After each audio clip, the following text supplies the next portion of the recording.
שלום לכם, אני דביר, והיום אני אראה לכם איך מורידים תוכנת צילום מסך. אז כן. אוקיי, דבר ראשון נכנסים לגוגל. זה איתי רק בגלל שאני מצלם, אני מצטער.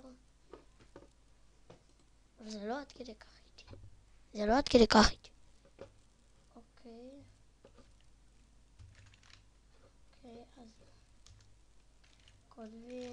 כותבים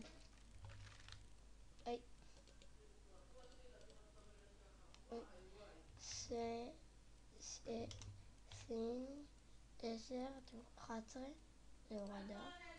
להורדה, ואז לוחצים פה,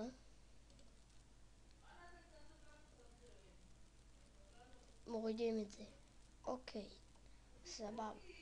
אז מי שלא יודע שיכתוב לי איך קוראים לזה? בתגובות, או שיכתוב לי את הסקייפ שלו ואני אשלח וזה, וידבר איתי וכל זה. אז תנו לייק, תנו סייב ותנו תגובה, סבבה? אז יאללה ביי.